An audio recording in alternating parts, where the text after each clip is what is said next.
Hi guys, welcome back to the Cup Angle. Today I'll be talking about the game we have tomorrow against Arsenal and my overall thoughts on it. I hope you enjoy.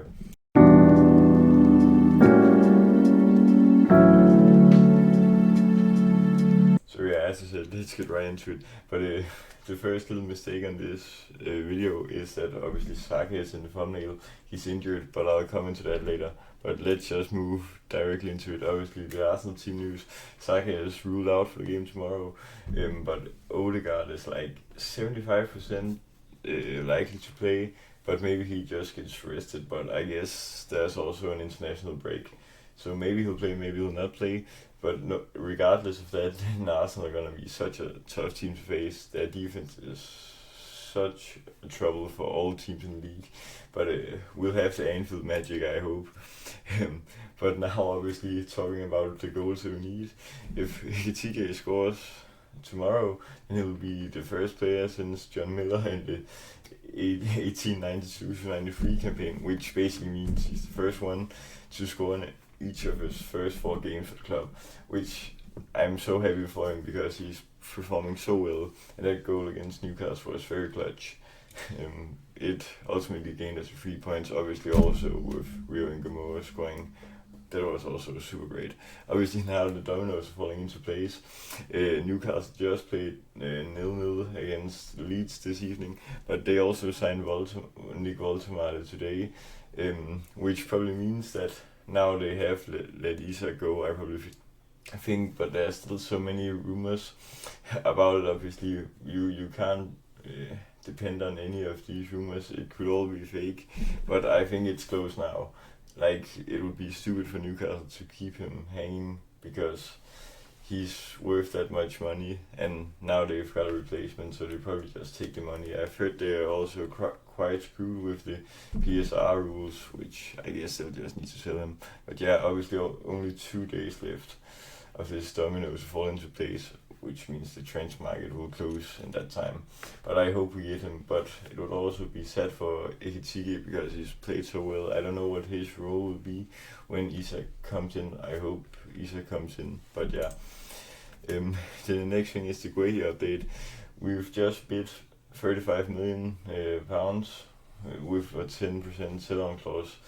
And it's getting increasingly likely that we're gonna get him because, as Fabrizio has stated here, then Palace will lose him for free next year anyways. So I guess they might just sell him. But they've sent a counter offer, and it's just been reported now that they also want a 5 million add-ons. But yeah, that's just come out as I record this video. But yes, obviously this game is also a huge game for the standings. Like, if we win this, then we'll be 3 points ahead of Arsenal and at least 3 points ahead of City. That also depends on the City game tomorrow against Brighton, which could be a potential banana skin for them. But now if Guehi is signing again, then it would be very huge to get him because I think Konate hasn't been that great at the start of the season. So to get him in would be super nice. Obviously, we've also signed Leone, so there's some young talent in the center backs now, which is very much needed.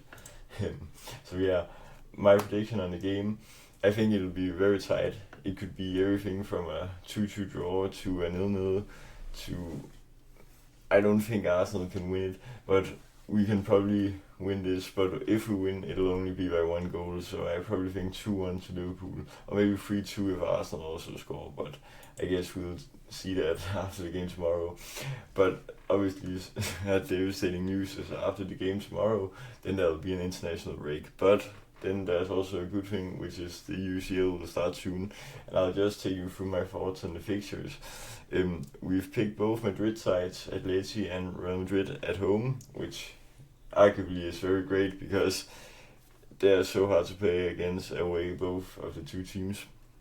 But we've got some tough away games in Galatasaray, Frankfurt, Inter and Marseille.